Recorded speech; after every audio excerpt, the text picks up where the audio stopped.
Hello and welcome to the Philippines. This video is about starting a new life in the Philippines. And I've got some extra footage of my motorbike trip going from, I went all the way around Cebu Island. And this section is from, up north of Delegat, I'm north of Oslo, Delegate, Alcoy, and someplace up in there. Not sure exactly where this cuts in, but I have not used these clips going on into through Karkar, Minglanilla area. So I'm going to put this clip up as I talk about starting a new life in the Philippines. And most of the people who come here, expats. Expats definition is people who live in another country for more than a year, basically.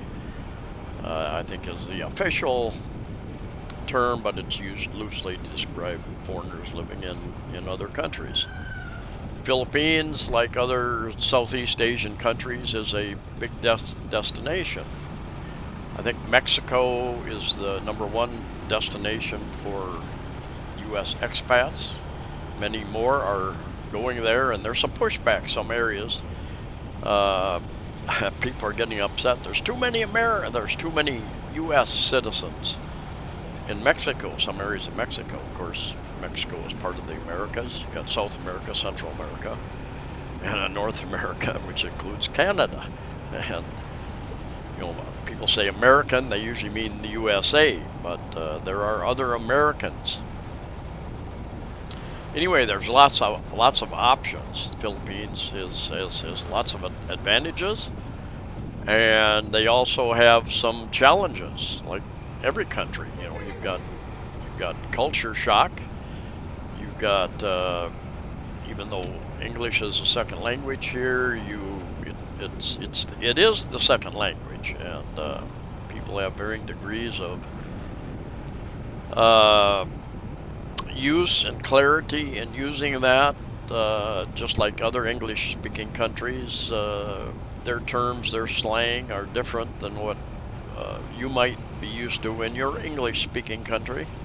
I've got a good British friend down the hall from me, and we chat sometimes, and when we're talking, he might say, well, I think in America, and he worked in the USA for quite a number of years. He says, in America, you would use this term. We use this term.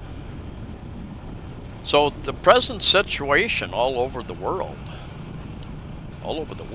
is a very unique time in history, you might say. We've had over 2 years of travel lockdowns,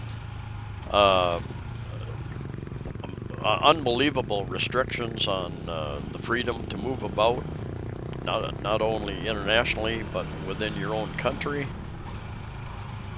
and restrictions on how you can move, when you can move, what you can do, stores you can go to. So we're coming out of that. Hopefully we're going into, and the governments like to call it the new normal. We'll see what the new normal is. My experience living here, I've been in the Philippines for over 7 years now, and I've seen a lot of changes here, and I've seen the people are trying to survive, and the people went back to normal living as best they could, trying to survive as best they could, a long time before the government said, okay, we're gonna open up the economy a little bit so you can all start making a living and livelihood and survive again. Well, Filipinos do what they have to do to survive, and like many people around the world, what the government says, what reality is out on the street, are often two different things. Anyway, getting back to the present situation, you've got inflation pretty much all over the world, record inflation, cost of living. If you're in the hemispheres where you have winter coming on, you've got huge increases in your electric bills, your heating bills. There are people buying wood stoves, coal stoves, getting permits to cut wood, to burn for heat through the winter. You've got, so your cost of living is going up exponentially in many countries of the world, the U.S., Europe, other areas of Asia. And I've seen, I just went to buy some groceries, stock up on a few things a week or two ago. And I've seen coffee, for instance, go up from, I think it was $7.99 at S&R, like a Costco store, many months ago. Then it went to $8.99. Went up like 15%, and it went, and now it's $12.99. That is a huge increase. I think that's a 61% increase, and because there's been drought and issues in Colombia and Brazil in particular with the coffee crop. Well, I'm not going to pay that much for coffee. That's a big can of coffee, but I'm not going to pay that much. So I've changed with a lot of my buying habits. I'm shopping at the public market much more, where it's cheaper and fresher usually than the grocery stores. I am buying more Filipino branded coffee, and you know, a lot of people are doing that. They're making choices around the world. I've read about the UK and Germany and other countries. People are saying, well, take fewer showers or just use a washcloth instead of shower, and restrictions. So anyway, you know, the cost of flights for a number of reasons are much higher in many areas. I've checked some of the flights recently, and they're much higher. But a person has to ask themselves, can I afford the heating bills, the electric bills through the winter where I'm living now with the great increase in inflationary factors? Or am I going to spend extra money on that flight to go to a country like the Philippines if they drop their restrictions? Now, they've got an opportunity. At the present time, very few foreigners are coming here because they continue to have restrictions. But anyway, getting back to the topic, you can move to a new country or across your country or whatever. You can change your lifestyle. You can make an improvement in your lifestyle. Definitely recommend, don't bring your problems with you. Don't bring your issues with you.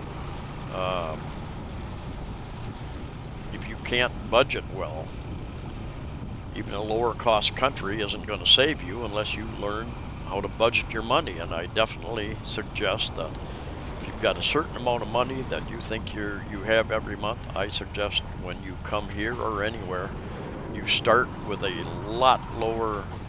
much lower number to start with.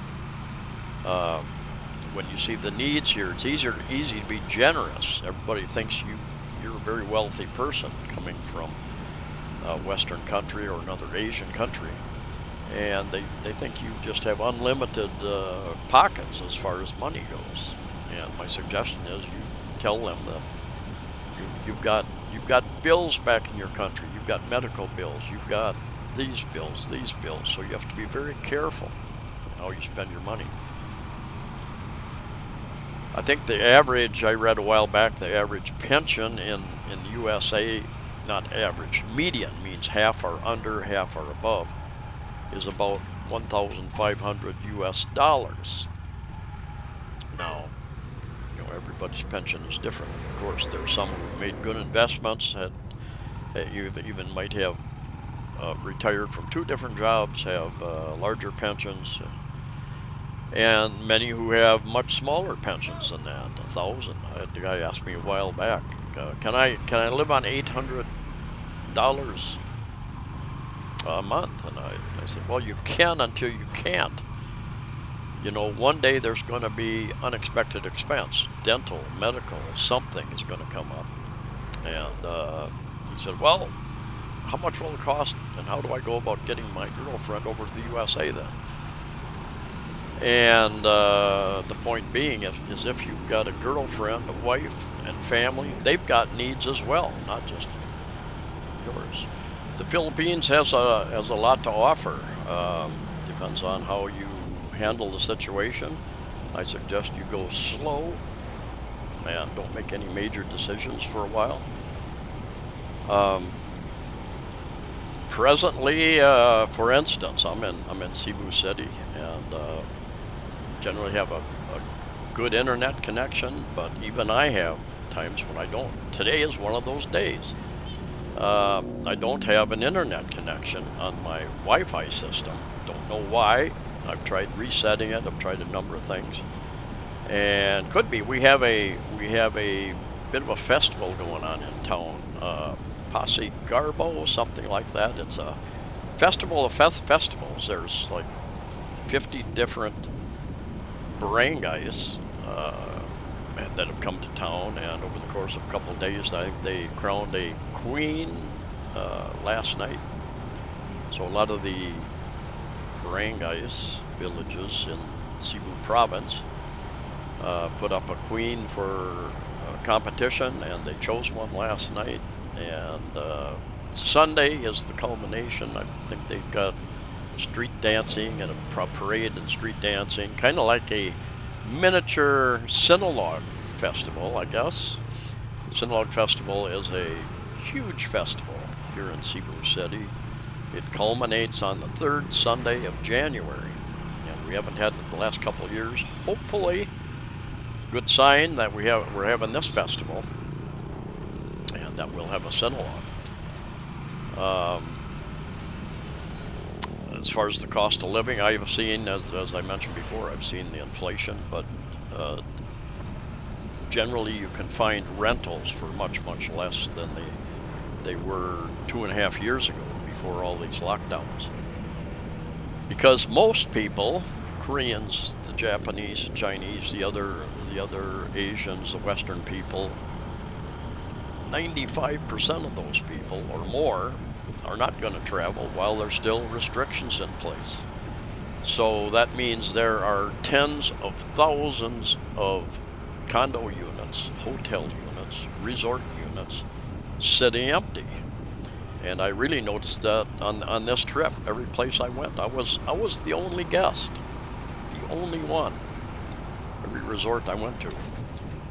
And most of them were actually closed. If you don't have customers, why stay open? So you should be able to find a really good deal. You know, it might require some looking. There's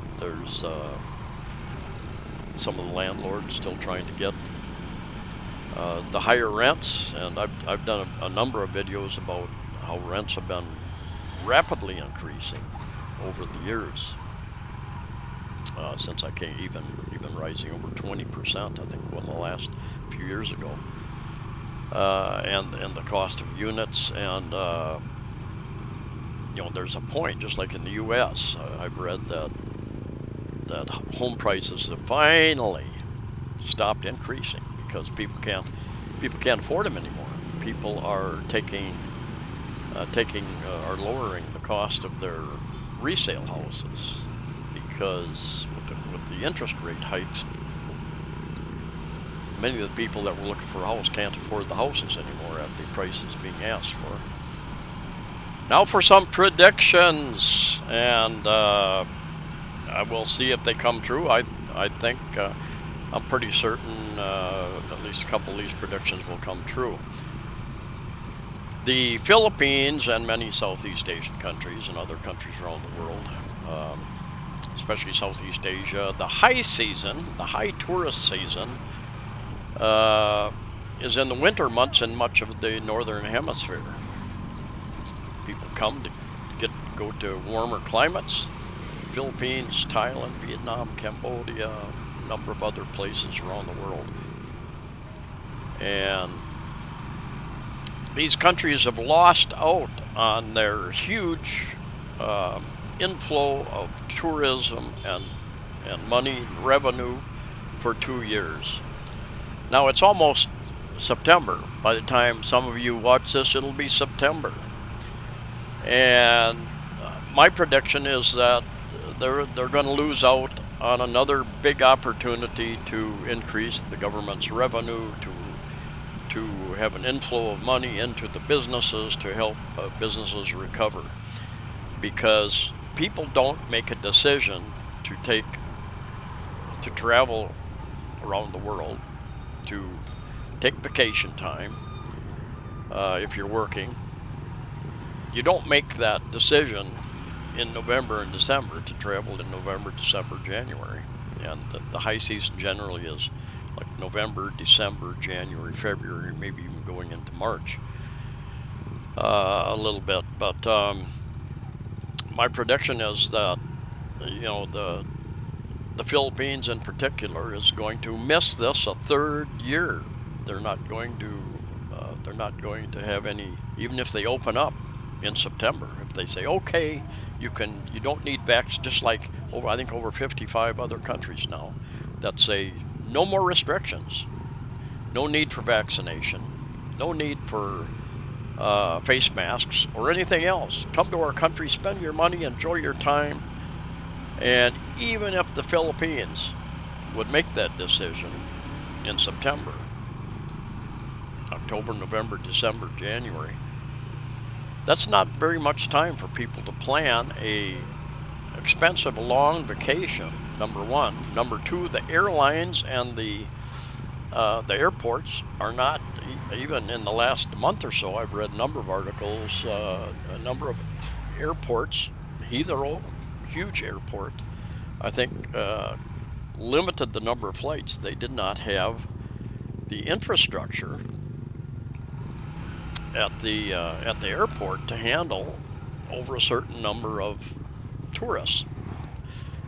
At the beginning of these lockdowns 2.5 years ago, the airlines and the airports, they laid people off. They early retired people, and now with more people traveling domestically, internationally, they don't have the people in place, and you can't just snap your fingers and have all your planes, all your mechanics, all the pilots, the stewardesses, the flight attendants.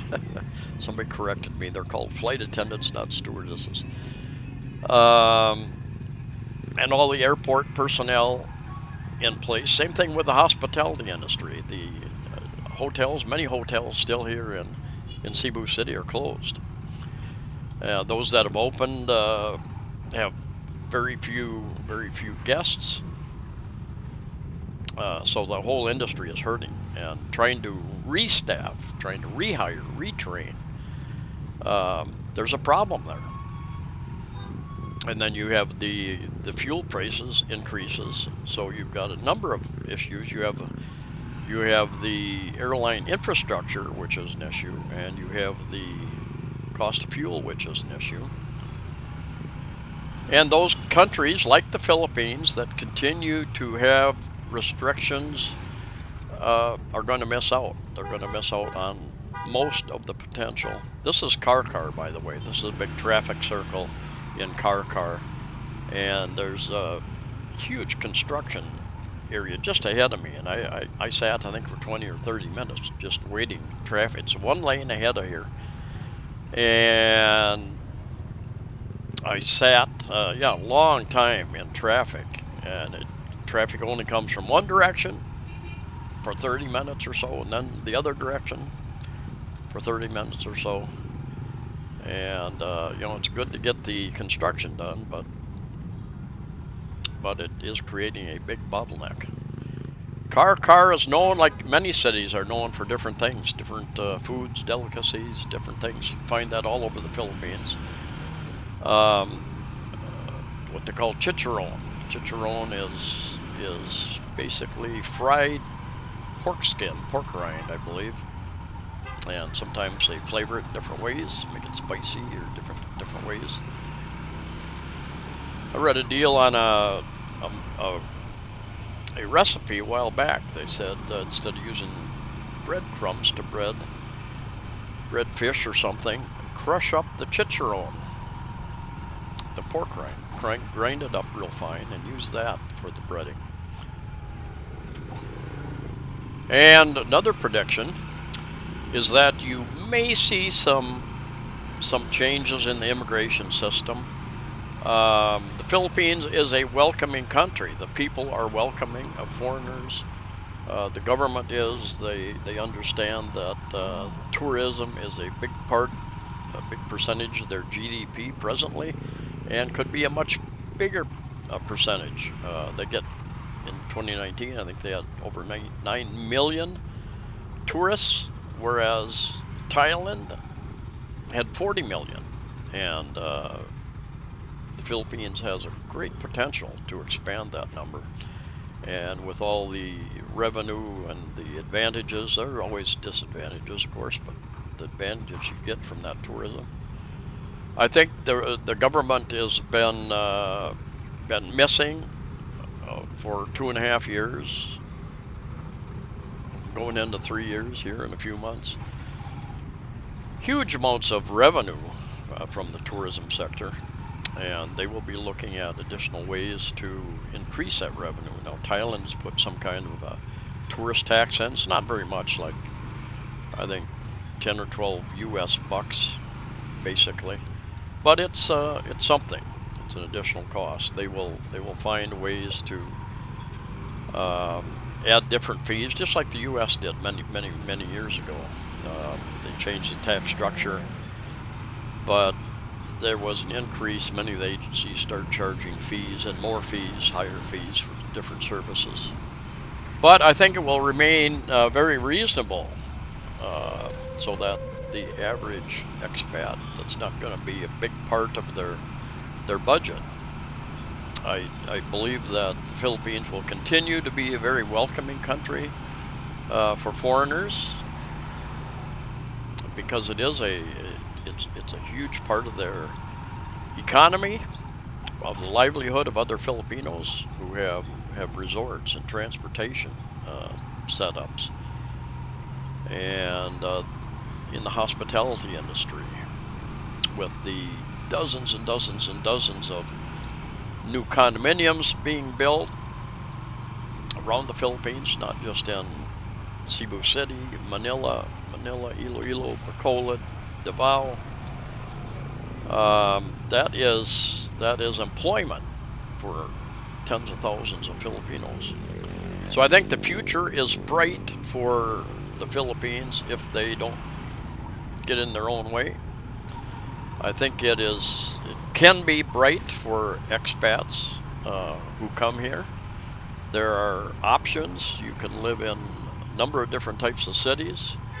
Manila, metropolitan area is huge. Lots of different areas there.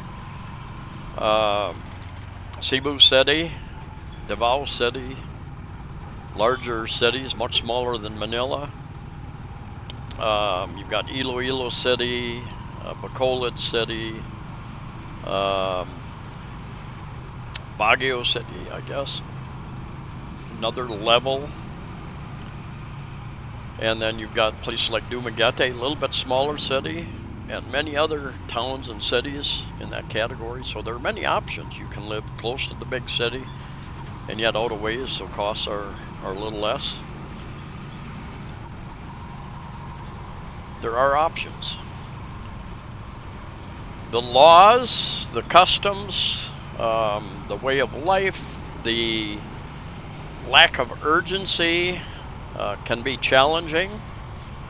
For instance, there's a company called, there are a few online companies you can order things from, because oftentimes you can't find things in the store. And you order, Lazada is one of those companies. It's kind of like a Amazon wannabe, but a long ways from being that efficient. Generally takes me 1 to 2 weeks to get something from Lazada. And sometimes it even says overseas, comes from overseas. And the nice thing is that it usually says customs is included. Any customs fees are included in this price. So you don't have to deal with huge, them calling you, well, you got to go to customs to pick it up. I had that happen with one item, a camera I bought early on. And they said, well, I contacted the company, what's the holdup? Well, it's at customs. You need to go down and pick it up there. And I never did. I wasn't going to go down. I wasn't going to deal with that situation with them wanting to charge me more. And a couple of days later, it showed up. But there's a different system. I think one of the big challenges, the lack of urgency. You know, it's easier in many parts of the USA, Europe, probably other Asian countries, to get things done fairly rapidly. If you have a problem, find somebody, hire them, get the problem taken care of. Here it might take a while. There's a lack of urgency in many ways, many times, and that can be a little challenging. So even the slower pace of life can be good mentally, physically, but it also can be challenging. Big cement plant down here, one or two big cement plants on the south side of Cebu City, down in this, between Car and south side of Cebu Metro. Well, I think we are legally, I think we're in the Cebu metropolitan area. Includes many other towns going north and south. I think I am in the Cebu metropolitan area presently. There are limitations on what foreigners can do, what they can own in the Philippines. Many businesses, you cannot totally own a business on your own, so many people put it in their wife's or girlfriend's name. A little bit risky, but it is what it is. You can only own 40% of most businesses, although they have expanded. There are a number of types of businesses. I think call centers is one of them, where a foreigner can own 100% of the company. And they've expanded that, I think, in the last year or two to include a few more businesses. And I don't have the list, but it can be found online. And I've looked at the list, very, very detailed. And I would need a lawyer to explain some of the differences. Now these construction areas, oftentimes there's not a smooth transition from the new, like here, the cement, to the asphalt. Sometimes that is a very abrupt edge, very dangerous edge, especially for a motorbike if you're going from one to the other. And oftentimes that extra lane is a parking lane, as you can see. It's not really a usable lane much of the time. One of the challenges here is parking. One of the reasons I haven't put too much thought into getting a four-wheel vehicle, because parking can be an issue. The malls have parking ramps, most of them, but going around and you find a store on the side of the road, and there's no place to park except on the sidewalk, and they park on the sidewalk. And sometimes they'll drive on the sidewalk. There are certain areas in Cebu City where I've been walking, and here comes a dozen motorbikes down the sidewalk right at me, and that's a narrow sidewalk. I've had that happen in Vietnam as well, in Ho Chi Minh City, what they call Saigon, and a real wide sidewalk, fortunately, but it was rush hour, and man, you don't want to make any sudden changes in direction because there are motorbikes coming by on the left side and the right side, right down the sidewalk. Traffic can be a challenge, and when I just hire a taxi or grab car or motorbike taxi, hobble, let them do the driving generally. I don't like driving in the city with this motorbike at all. We share the lane, but they get a little too close for comfort for me in the city. A little different out here in the province. Although as I got closer into town, as I got into Minglanilla and got closer to the city, it was rush hour, about 3:30 in the afternoon, and where people were a little aggressive and getting a little much too close to me for my comfort, weaving in and out of traffic. So if you come to the Philippines or any other country, I mean, it makes common sense. Don't be too arrogant. And I've had that temptation too to say, well, in America we do it this way and it's more efficient, you know. Well, most of the people don't really care how we do things back in our countries. You know, this is the way we do it. Get in line. Oh, which reminds me, that's another thing you often find is relatively long lines. And like if you shop in the grocery store mid-afternoon and later, generally long lines, you're going to spend 15, 20 minutes, 30 minutes in line. Banks, you might find a long line at a bank. Not like after the big Typhoon Odette in December, when there were long lines around the block. But still, I go into a bank, for instance, to pay my rent, and I take a number. There's a little computer kiosk there. You punch in what account you're going to deposit it in, and you take a number and you wait, and it might be 10 minutes, maybe 20 minutes, depends on how many other people are there. They have a place to sit and wait. A lot of your medical places are first come, first served. There's some places you can make an appointment, but I won't say the vast majority because I don't know what the majority is, but many places I've stopped into and tried to get looked at, it's like there's a small room full of people, and then there are a lot of chairs in the hallway with people waiting. And I'll go in and ask, can I make an appointment for another day? No, it's first come, first serve, sir. Because I am a senior, they do give preference to seniors and handicapped people here. And you will see, like if you're in line at a pharmacy or something. I don't push that, but I've been served ahead of some Filipinos a few times. But I don't push that. Hey, I'm a senior. But you will see seniors just going to the front of the line. And when there's a long line and seniors keep coming, about the time you think you're going to get service, another couple of seniors show up. And I've had that happen. But hey, that's good. That's good. And they usually get a discount as well. Some kind of discount at many businesses. You know, before I came here, I watched, there were 3 bloggers I knew about. Mike Philippines, My Philippine Journey. I think Ned over in Dumaguete was one, and there was one other one. I can't remember which one it was right off the top of my head.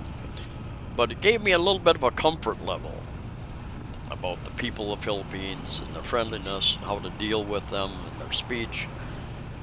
But until you set your feet on the ground here, and your experience will be different than everybody else's experience. Your attitude will have a lot to do with whether you have a good experience or a bad experience. Filipinos are friendly, but they don't know who you are, what country you're from, what your intentions are, what your language is. And if you're friendly to them, I've found, because I say hello to a lot of people, and I've had some of my Filipino friends walk with me down the street, and they told me later, I thought everybody was your friend, everybody you talked to, I thought they were your friend. Well, they are. They're not my enemy. They're not my enemy. On a rare occasion, I get somebody just kind of, very, very rare occasion, somebody kind of ignores me. Very, very much more rarely where I've got kind of a dirty look. That's only happened to, maybe less than 6 times in 7 years. And so anyway, your attitude will have a lot to do with how you enjoy your life, not just here, but anywhere in the world. And you know, it's if you've got anger, if you've got grudges, just try to get rid of it. It hurts you more than the people you were upset with. And I've been there, I've been there, and I've done that. And you know, you don't want to give up those hard feelings, but it's not good for you. It's not good for you mentally. It's not good for you physically.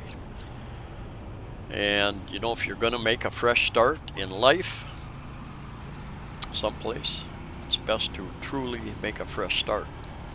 Get your attitude right, and it's difficult with some of the challenges. You're in a different country, different culture. It can be challenging, even for me, as laid back as I am. Anyway, thanks for coming along. Stay safe.